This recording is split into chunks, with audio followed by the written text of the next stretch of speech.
교회라고 하는 공동체의 모임과 교회 밖에 있는 모임의 차이가 어디에 있을까요? 사람이 모였다는 점에서는 똑같겠죠. 그러나 교회로 모이는 모임과 그렇지 않은 모임의 차이가 어디에 있을까? 교회 모임을 특징 짓는 것은 무엇인가? 한번 생각해 보십시오. 개신교회에 성례, 거룩한 예전이 있습니다. 그것은 세례와 성찬입니다. 성찬은 최후의 만찬 자리에서 예수님이 이것을 행하여 나를 기념하라 라고 하신 이후로 교회의 성례가 되었죠. 세례는 예수님께서 승천하시면서 모든 민족을 제자로 삼아라, 그리고 그들에게 세례를 베풀어라 라고 말씀하신 것 때문에 교회의 성례가 되었습니다. 이 두 가지만 예수님이 제정하셨다 해서 개신교회에서는 세례와 성찬만을 성례로 인정하곤 합니다. 바울은 성찬 예정과 관련해서 떡을 먹고 잔을 마실 때마다 예수님의 죽으심을 예수님이 다시 오실 때까지 전하는 것이다 라고 이야기를 했고요. 또 예수님은 모든 민족을 제자로 삼고 세례를 베풀라라고 말씀하시면서 내가 세상 끝날까지 너희와 함께 있을 것이다 라고 말씀하셨어요. 그러므로 세례와 성찬은 예수님 오실 때까지 교회가 계속해야만 하는 거룩한 예전이 분명합니다.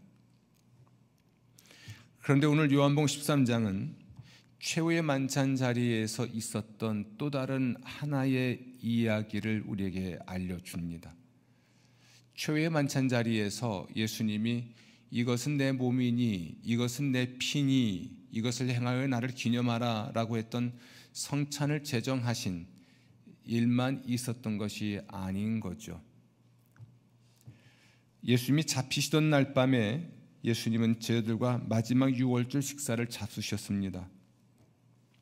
그날 그 식사 자리에서 있었던 일을 성경 기록했는데 그 중에 하나는 예수님이 제자들의 발을 씻어주신 일이고 오늘 요한복음 13장에 기록되어 있습니다.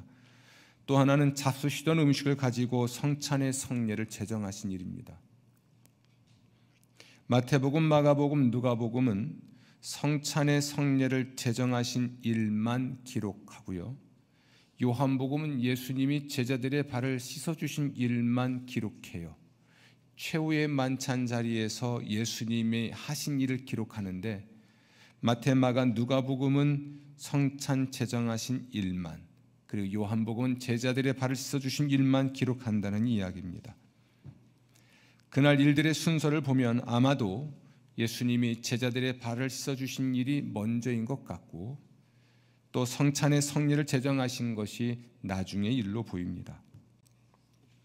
예수님은 제자들의 발을 씻으신 후에 내가 너희에게 행한 것 같이 너희도 행하게 하려 하여 본을 보였다라고 말씀을 하셨습니다. 또 성찬의 성례를 제정하시면서 이것을 행하여 나를 기념하라라고 말씀하셨죠. 그러므로 교회는 그 이후로 세례와 성찬을 계속해 왔습니다. 특히 성찬을 계속한 것이죠. 그런데 의외로 성찬 예식은 또는 예전은 교회가 모일 때마다 혹은 간헐적으로라도 해왔지만 제자들의 발을 씻어주는 일은 하지 않은 것으로 보입니다. 성찬이 성례라면 제자의 발을 씻어주는 일 또한 성례가 아닌가 저는 생각을 합니다. 제자의 발을 씻어주신 일은 더러움, 그러니까 예수를 팔아 넘기는 일과 같은 죄까지도 씻어주시는 예수님의 사랑을 나타냅니다. 성찬의 성례는 죄사함을 위한 예수님의 희생적 죽음을 나타내죠. 최후의 만찬에 관해서 마태복음, 마가복음, 누가복음의 기록과 요한복음의 기록이 서로 다른 이유는 그 강조점의 차이 때문에 그렇습니다. 마태복음, 마가복음, 누가복음은 인류의 죄 사함을 위한 실제적인 사건인 예수님의 죽음을 강조하고요. 요한복음에서는 예수님이 속죄를 위해 자기 목숨을 버려야만 하셨던 그 동기, 곧 예수님의 사랑을 강조하는 것이죠. 요한복음을 시작하는 13장을 시작하는 첫 문장이 예수님께서 곧 세상을 떠나 아버지께로 가실 때가 이른 줄 아셨고 그 마지막 죽음의 순간까지, 그러니까 끝까지 그의 제자들을 사랑하셨다라고 되어 있고요. 그 이후에 예수님이 제자들의 발을 씻어 주셨거든요. 그래서 요한복음은 예수님의 사랑을 강조하고 마태복음, 마가복음, 누가복음은 예수님의 죽음의 사건을 강조하는 것입니다. 따라서 최후의 만찬 자리에서 있었던 일은 이렇게 요약할 수 있을 것 같습니다. 예수님은 우리를 사랑하시는 까닭에 우리의 속죄를 위해 자기 목숨을 버리셨다. 그런데 이 말씀은 요한복음 3장 16절 하나님이 세상을 이처럼 사랑하사 독생자를 주셨으니 이는 그를 믿는 자마다 멸망하지 않고 영생을 얻게 하려 하심이라 라는 말씀을 시각적으로 보여주는 이야기입니다. 귀로만 들을 수 있었던 이 말씀을 눈으로 볼 수 있게 해준 것이 있다면 최후의 만찬인 것이고, 최후의 만찬에서 예수님이 성찬을 제정하시고 혹은 제자들의 발을 씻어 주신 일이었던 것이죠. 예수님은 내가 너희에게 행한 것 같이 너희도 행하게 하려 하여 본을 보였다라고 말씀하셨고, 그리고 너희도 서로 발을 씻어주는 것이 옳다라고 말씀하셨습니다. 예수님께서 이것이 옳다라고 말씀하신 경우가 흔하지 않은 것 같습니다. 그런데 예수님이 제자들의 발을 씻어주신 후에 내가 본을 보였으니 너희도 서로 발을 씻어주는 것이 옳다라고 말씀하셨습니다. 그러므로 서로 발을 씻어주는 일은 옳은 일이 맞습니다. 예수님의 제자들은 성찬의 성례를 위해 한 곳에 모이게 힘쓰고 서로 죄를 용서하는 성도의 교제를 경험하게 됩니다. 예수님은 이것을 행하여 나를 기념하라 라고 명령하셨고, 바울은 너희가 이 떡을 먹고 이 잔을 마실 때마다 주의 죽으심을 그가 오실 때까지 전하는 것이니라 라고 말했는데요. 그러므로 예수님의 제자들, 교회는 성찬의 성례를 위해 한 곳에 모이게 힘쓰고 예수님의 속죄를 경험하고 예수님 오실 때까지 그 예수의 속죄를 전하게 됩니다. 바울의 말에 따르면 성찬의 성례는 예수님이 오실 때까지 계속되어야 합니다. 마찬가지로 세족의 성례 혹은 예수님의 세족의 이야기는 서로 제자들이 발을 씻어주는 일로 계속되어야 하는 것이죠. 예수님께서 최후의 만찬 자리에서 제자들의 발을 씻어주신 일과 관련해서 저는 오늘 두 가지를 말씀드리려고 합니다. 그 중 하나는 서로 발을 씻어주는 일이고, 또 다른 하나는 우리가 예수님의 발을 씻어드리는 일입니다.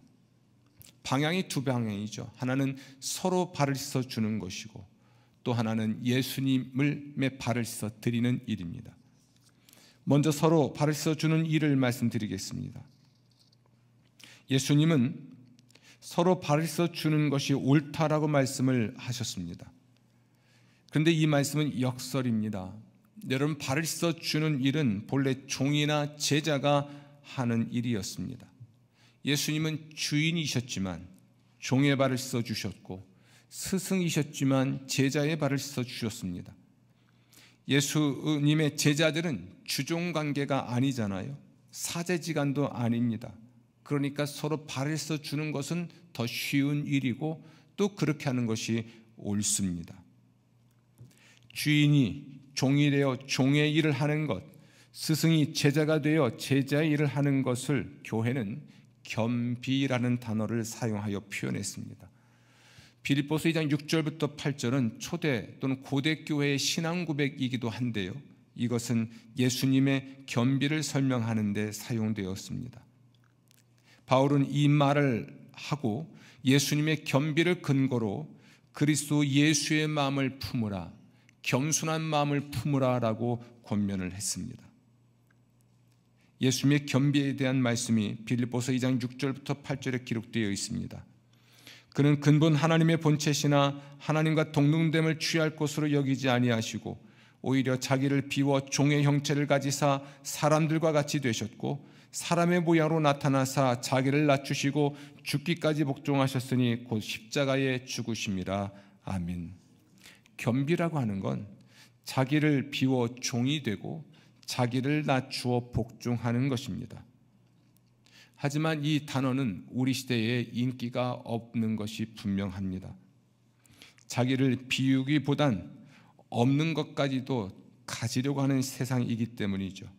자기를 낮추기보단 없는 지위까지 높이려고 하는 세상이기 때문에 그랬습니다. 예수님은 하나님과 동등하셨지만 겸비하여 하나님께 복종하셨죠. 세상을 구원하시려는 하나님의 계획에 따라 종의 형체 곧 사람이 되셨고 하나님의 뜻에 따라 자기 목숨을 희생하셨습니다.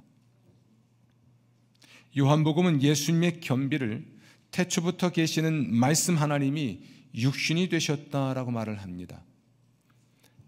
그분은 나사렛 예수이신데요, 세례 요한은 그를 소개하기를 세상 죄를 지고 가는 하나님의 어린 양이라 했습니다. 예수님은 우리의 모든 죄를 담당하셨고 죽임을 당하셔서 우리 죄의 벌을 대신 받으셨습니다. 요한복음에 의하면 하나님이 사람이 되신 것과 또 사람의 모든 죄를 담당하셨고 그 벌을 대신 받아 십자가에서 죽임당하신 일이 예수님의 겸비였고, 이 예수님의 겸비, 겸손 때문에 이 세상은, 인류는, 우리는 하나님의 구원을 받을 수 있게 된 겁니다. 아멘. 바울은 우리에게 예수님의 마음을 품으라고 권면합니다. 그러니까 겸비의 마음을 가지라, 혹은 겸손의 마음을 품으라라고 말을 하는 것이죠. 모든 불화와 이기심을 버리고 자기를 낮추라는 것입니다. 또 예수님은 서로 발을 씻어주라라고 명령하셨습니다. 발을 씻어주는 일은 요한복음 13장의 말의 이야기를 살펴보면 서로 죄를 용서하는 일로 보입니다. 하지만 죄를 용서하는 일만이 서로 발을 씻어주는 일이겠습니까? 우리는 다른 사람의 약점이든 실패든 실수이든까지 용납하는 것이, 서로 발을 씻어주는 것이 분명합니다. 이 일을 위해서 필요한 건 겸손한 마음, 겸비의 마음이에요. 자기를 낮추는 것이죠. 자기를 비워야만 이 일은 가능해질 것입니다. 피해자에게는 벌 줄 권리가 있다고 생각합니다. 그러니까 피해를 입은 사람이 고소 고발을 하여 보상을 받을 권리가 있는 것과도 마찬가지죠. 그런데 성경의 관점에서 보면 피해자에게 또 하나의 권리가 있습니다. 용서할 권리입니다. 가해자는 용서할 권리가 없잖아요. 용서할 수 있는 권리는 오직 피해자에게만 있습니다. 그러므로 우리는 기독교인으로서 벌 줄 권리는 포기하고 용서할 권리는 사용할 수 있어야 하겠습니다. 그것이 서로 발을 씻어주라라는 예수님의 말씀이고, 그것이 기독교인이 품어야 될 예수님의 마음이 분명합니다. 예수님의 제자로서 우리는 예수님의 본을 따르고 있죠. 그러므로 우리는 예수님의 마음, 겸비의 마음, 겸손한 마음을 품고 서로 죄를 용서해야 하겠습니다. 서로의 약점, 실수, 실패를 우리는 용서할 수 있어야 하겠습니다. 벌줄 권리를 포기하고 자기를 비우고 자기를 낮추고 용서할 권리를 행사해야 하겠습니다. 용서할 자유, 이것이 우리 그리스도인이 가진 위대한 자유일 것입니다. 이로써 우리는 예수의 제자인 것을 세상 가운데 증명할 수 있을 것입니다. 두 번째로 예수의 발을 씻어 드리는 일에 관해 말씀드리겠습니다. 최후의 만찬 자리에서 예수님이 제자들의 발을 씻어 주셨고, 이 일과 관련해서 두 가지를 말씀드리는 것인데요. 첫 번째는 서로 발을 씻어 주는 것이고요. 두 번째는 우리가 예수님의 발을 씻어 드리는 것입니다. 요한복음 12장 1절부터 8절, 그러니까 13장에서 예수님이 최후의 만찬 자리에서 제자들의 발을 씻어 주신 일 이전에 기록된 것이 한 여인이 예수님의 발을 씻어 드린 사건입니다. 예수님은 나사로라 하는 사람을 소생시키신 일이 있었죠. 마리아라 하는 여인은 그 나사로라 하는 사람의 누이 동생이었습니다. 그의 집인 듯이 보이는 곳에서 예수님을 위한 잔치를 벌였고, 마리아라 하는 여인은 매우 비싼 향유를 예수님의 발에 붓고 자기 머리털로 예수님의 발을 닦아 드렸습니다. 예수님의 제자 유다의 계산으로 그 향유는 300데나리온의 값이 나갔습니다. 1데나리온이 노동자 하루 품삯이었으니까요. 300데나리온은 노동자의 연간 소득에 해당하는 값이었습니다. 오늘날 노동자 하루 품삯을 20만 원으로 계산하면 얼마 정도 할까요? 저는 산수가 안 되니 여러분 한번 계산해 보십시오. 그날 예수님에게 부어드렸던 향유의 가격이 연간 소득이라고 생각하시면 됩니다. 여러분의 연봉 한번 생각해 보십시오. 예수님의 제자 공동체의 돈을 횡령했고, 심지어 예수님을 돈 받고 팔아넘긴 가룟 유다는 그 돈을 가난한 자들에게 주지 않았다는 말로 마리아를 비난했습니다. 그러나 예수님은 그를 가만두어 나의 장례할 날을 위하여 그것을 간직하게 하라라고 말씀하셨습니다. 이 사건이 최후의 만찬 자리, 특히 요한복음에서는 예수님이 제자들의 발을 씻어주신 일만 기록했는데, 이 이야기 전에 기록된 것은 의미가 있습니다. 마리아는 향유로 예수님의 발을 씻어 드려 나사로라 하는 오라버니를 죽은 자 가운데서 살리신 은혜에 보답한 것이었죠. 이렇게 말할 수 있겠습니다. 예수님이 제자의 발을 씻어 주셨듯이 예수님이 마리아의 발을 씻어 주었는데 죽은 오라비를 살려주신 일이었습니다. 발을 씻어준다는 것이, 예수님이 우리의 발을 씻어주신다는 것이 비단 우리의 죄를 용서하는 것뿐이겠습니까? 이렇게 죽은 자를 살려서 우리의 중요한 문제를 해결해 주시는 것 또한 우리의 발을 씻어주시는 것이죠. 마리아는 그 받은 은혜, 받은 사랑에 대한 보답으로 그 비싼 향유를 예수님께 부어드렸고 예수님의 발을 닦아 드렸습니다. 그런데 놀랍게도 이 여인의 행동은 예수님의 장례를 미리 준비한 예언자적 표징이 되었습니다. 마태복음 26장 6절부터 13절, 마가복음 14장 3절부터 9절에는 최후의 만찬 전에 마리아가 예수님의 발에 향유를 붓고 예수님의 발을 씻어드린 사건과 아주 비슷하지만 또한 구별되는 사건이 기록되어 있습니다. 이 또한 최후의 만찬 자리에서 예수님께서 성찬의 성례를 제정하시기 전에 기록된 것이라는 데 의미가 또 있는 겁니다. 그 주인공인 한 여자는 매우 값진 향유를 가지고 와서 그 옥합을 깨뜨려 예수님의 머리에 부었습니다. 예수님의 제자들, 아마 그 중에서 제일 특별한 것은 가룟 유다로 보이는데요, 무슨 의도로라는 말로 이 여인의 동기를 의심했습니다. 그리고 비싼 값에 팔아 가난한 자들에게 줄 수 있었겠다라는 말로 이 여인의 행동을 비난했죠. 그렇게 하지 않은 이 여인을 책망하여 이 여인을 괴롭게 했습니다. 예수님은 너희가 어찌하여 이 여자를 괴롭게 하느냐, 그가 내게 좋은 일을 하였느니라 라는 말로 제자들을 꾸짖으셨고 이 여인을 칭찬하셨습니다. 그리고 이 여자가 내 몸에 이 향유를 부은 것은 내 장례를 위하여 함이니라 라는 말로 이 여인의 행동을 해석하셨습니다. 이 여인의 행동은 예언자적 표징 행위였습니다. 예수님은 죽임을 당해서 무덤에 묻히실 겁니다. 그리고 이 여인이 죽은 사람에게 행하는 마지막 의식을 미리 행하였던 겁니다. 그러나 예수님은 앞으로는 이것을 받으실 수 없겠죠. 이 여인은 예수님께 향유를 부음으로써 이 의식을 미리 행했던 겁니다. 그러니까 예수님에게 일어날 일을 미리 준비한 것이었습니다. 예수님의 머리에 부은 향유는 값이 엄청나게 비쌌습니다.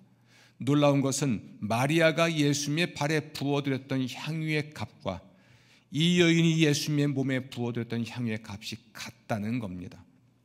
이 향유는 300데나리온 상당의 값이 나갔는데 노동자의 연간 소득에 해당합니다. 저는 생각해 봤습니다. 마리아가 부어드린 향유도 300데나리온, 무명의 한 여인이 예수님의 몸에 부어드린 향유도 300데나리온, 구태여 300데나리온이란 값을 성경이 기록한 이유는 무엇일까? 이 여인은 300데나리온, 노동자의 연간 소득에 해당하는 오늘날 일당 20만 원 쳐도 6천만 원이 넘어가는 엄청난 값의 향유를 부어 드림으로써 죽음을 향해 가시는 예수님의 위대함을 선포했고 예수님의 죽음의 중대함을 선포한 것이 분명합니다. 성경을 기록한 사람들의 의도가 하나님이 성경 기록자를 통하여 구태여 300데나리온이라는 금액을 기록하게 하신 의도가 거기에 있다고 저는 봅니다. 예수님은 복음 선포와 더불어 이 여자의 행동도 말하여 이 여인을 기억할 것이라고 말씀하셨습니다. 마가복음 14장 9절입니다. 온 천하에 어디서든지 복음이 전파되는 곳에는 이 여자가 행한 일도 말하여 그를 기억하리라. 아멘. 이 여인의 행동은 물론 마리아의 행동도 성경에 기록되었고 세상의 모든 교회가 모든 시대에 이 여인을 기억했고 또한 우리도 기억하고 있습니다. 최후의 만찬 이야기 전에 기록된 두 개의 이야기가 서로 구별되지만 목적은 같습니다. 마태복음과 마가복음의 주인공은 무명의 한 여인이고 요한복음의 주인공은 마리아라는 여인이기 때문에 두 이야기는 같은 이야기는 아닌 거죠. 구별되는 것이 분명합니다. 그러나 예수님에게 좋은 일, 곧 가난한 사람에게 좋은 일이 아니라 예수님에게 좋은 일을 한 것이기 때문에 두 이야기의 목적은 같습니다. 예수님의 발을 씻어 드리는 일과 예수님의 머리에 부어 드리는 일은 예수님에게 좋은 일인 것은 예수님의 사랑에 대한 보은이기 때문이고 이제 예수님에게 일어날 일, 곧 예수님의 장례를 준비한 일이기 때문에 그렇습니다. 받은 사랑에 대한 보은이기 때문이고 그리고 예수님에게 일어날 일을 미리 준비한 일이기 때문에 이것은 예수님에게 좋은 일이었습니다. 그 향유의 값이 300데나리온 곧 일용직 노동자 연간 소득에 상당하는 것은 예수님 사랑의 크기에 비할 수는 없겠으나 적어도 그에 대한 보은의 위대함과 죽음을 향해 가시는 예수님의 위대함, 예수 죽음의 중대성을 선포하는 것은 분명합니다. 이 여인의 의도를 의심하고 가난한 자들에게 주지 않았기 때문에 허비한 것이라고 이 여인을 책망한 예수님의 제자들은 오늘날 우리를 닮았습니다. 오늘날 우리는 가난한 사람에게 좋은 것을 주는 것, 그것과 예수님에게 좋은 것을 드리는 것을 같다고 생각합니다. 매우 심각한 오류일 수밖에 없습니다. 적어도 최후의 만찬 자리에 있었던 일이나 최후의 만찬 전에 기록된 이 여인들의 향유를 부은 이야기를 통해 보건대 가난한 사람에게 좋은 것을 주는 것과 예수님에게 좋은 것을 드리는 것은 서로 구별되어야 할 일이 분명합니다. 그중 예수 공동체에 돈을 훔치고 예수님을 돈 받고 팔아넘긴 유다는 우리와 닮았습니다. 왜냐하면 우리는 신앙 공동체 안에서 하나님의 은혜를 소비만 할 뿐 그 은혜를 생산하지 못하고 있기 때문이고 하나님의 은혜를 생산하는 그 사람을 동기를 의심하고 비난하고 책망하여 괴롭게 하기 때문에 그렇습니다. 예수님의 말씀대로 가난한 사람들은 제자들과 항상 함께 있을 겁니다. 그러나 예수님은 제자들과 항상 함께 있지 않을 것입니다. 그날 밤 예수님은 체포되실 것이고 재판을 받고 십자가에서 죽임을 당하실 겁니다. 그들이 이제는 예수님을 위하여 무엇인가를 할 수 있는 시간이나 기회가 없다는 것입니다. 제자들의 오류는 항상 할 수 있는 일, 곧 자기 것을 팔아서 가난한 사람에게 주지 않은 것이고, 또한 동시에 예수님을 위해서는 어떤 것도 하지 않은 것입니다. 제자들의 실패는 항상 할 수 없는 일, 그때가 아니면 할 수 없는 일, 가난한 사람이 아니라 예수님에게 좋은 일을 하지 않은 것입니다. 심지어 예수님을 위해 최선을 다한 사람들, 그때가 아니면 할 수 없는 그 일을 했던 사람들, 가난한 사람이 아니라 예수님에게 좋은 일을 했던 그 사람들의 동기를 의심하고 그녀들의 행동을 비난하고 그녀들을 책망한 것이 제자들의 오류요 실패였는데, 우리도 같은 오류를 범하고 실패를 하는 듯합니다. 지금까지 이야기를 종합해 보겠습니다. 오늘날 우리는 어떻게 예수님의 발을 씻어드릴 수 있을까요? 서로 발을 씻어주는 일을 말씀드렸고요, 이제 예수님의 발을 씻어드리는 일을 말씀드리려고 합니다. 첫 번째로, 예수님의 발을 씻어드리는 일이든 예수님의 머리에 부어드리는 일이든 그것은 예수님께 받은 사랑에 대한 보은의 행위였습니다. 저는 이것을 보은의 영성이라고 이름을 지어봤습니다. 배은망덕이라는 말도 있죠. 사람과 사람 사이에도 은혜를 잊어버리는 사람을 사실은 비난하는 말이기도 합니다. 우리가 하나님께 받은 은혜의 크기, 받은 사랑의 크기, 그 모든 것을 다 보답할 수는 없겠으나 적어도 우리는 보은의 영성만큼은 가지고 있지 않아야 할까요? 우리는 보은의 행위를 통해서 예수님의 발을 씻어 드릴 수가 있습니다. 혹은 예수님의 몸에 향유를 부어 드릴 수가 있습니다. 보은은 본래 받은 사랑과 은혜를 다 갚기 위함은 아니죠. 부모님의 은혜를 다 갚을 수 있을까요? 없습니다. 단지 작은 성의 표시로 은혜에 대하여 감사를 표현할 뿐이죠. 예수님은 그는 힘을 다하여 내 몸에 향유를 부었다라고 말씀하셨는데요, 우리는 보은을 위해 우리의 힘을 다해야 하겠습니다. 한 해 소득 전부라도 하나님께 드려 보은할 수 있어야 하겠습니다. 비록 그것이 사람들의 오해와 비난과 책망으로 괴로울 수 있겠으나 용기를 내야 할 일로 보입니다. 보은의 자유가 우리에게 주어져 있습니다. 한 해 소득 전부로 하나님의 사랑에 보답할 수 있어야 하겠습니다. 누가복음 7장 36절부터 50절에는 지금까지의 여인들과는 조금은 결이 다르지만 또 예수님의 발에 향유를 부은 또 다른 여인이 이야기가 기록되어 있습니다.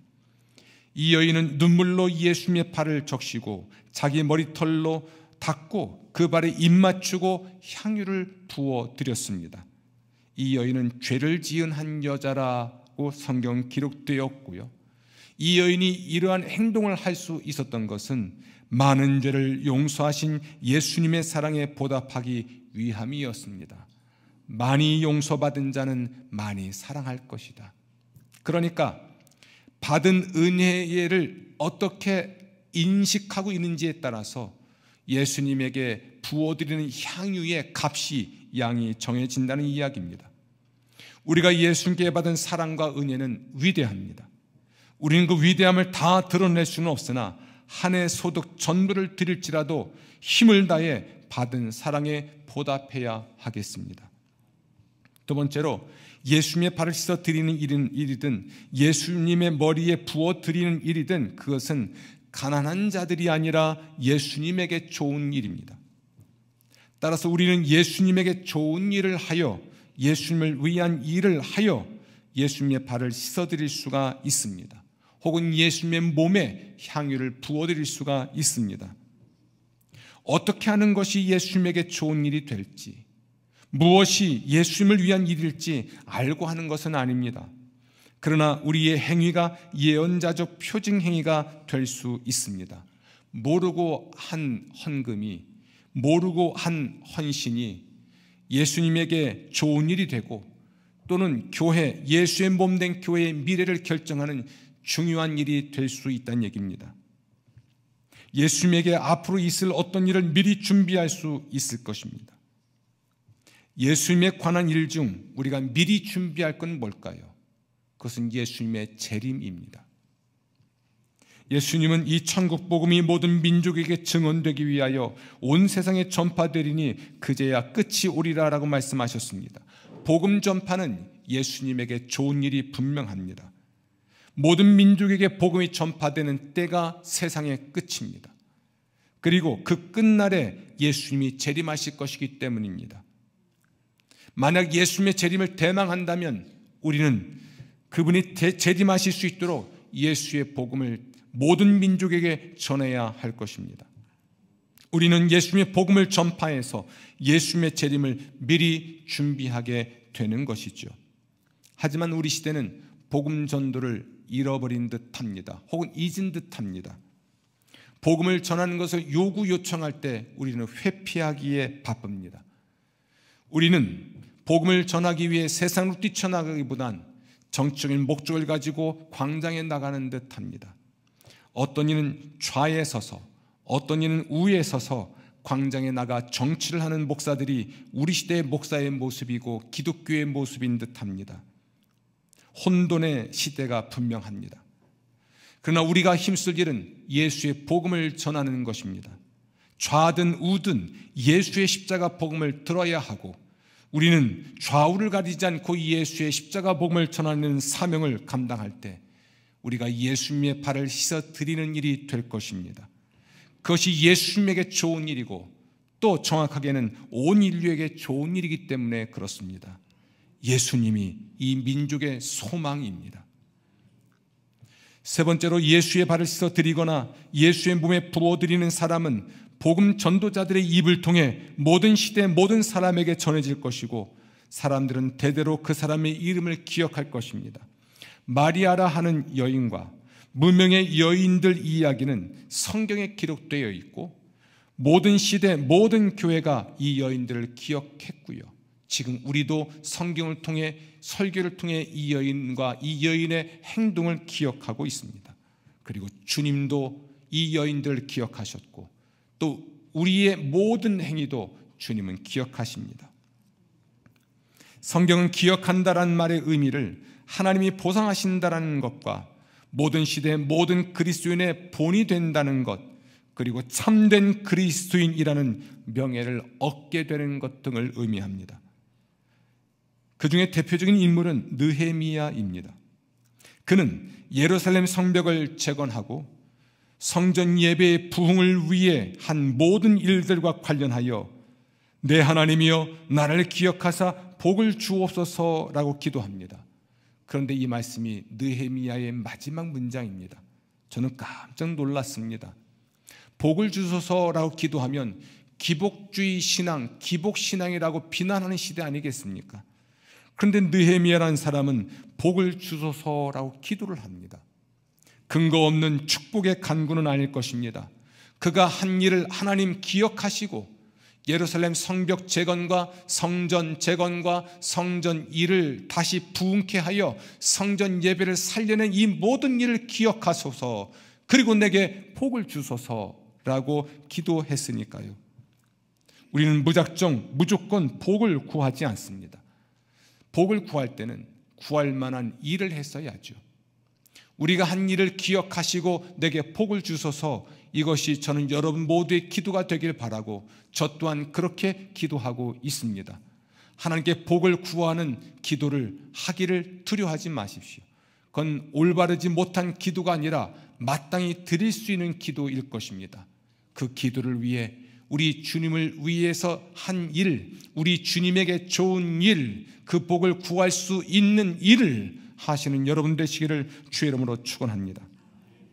우리가 만일 향유를 부어 예수님의 발을 씻어드리고 예수님의 몸에 향유를 부어드린다면, 예수님께 좋은 일을 한다면, 예수님의 재림을 미리 준비하는 일을 한다면, 힘을 다해 복음을 전하고 복음 전도를 위해 거액의 헌금을 한다면 우리 또한 느헤미야처럼 기도할 수 있습니다. 내 하나님이여 나를 기억하사 복을 주소서. 아멘. 우리의 희생은 300데나리온에 해당하는 우리의 헌금은 그 의도를 의심받을 것이고, 가난한 사람이 아니라 예수에게 좋은 일이었던 우리의 행동은 허비한다라는 비난과 책망을 받고 우리는 괴로울 것입니다. 그러나 하나님은 복을 주실 것입니다.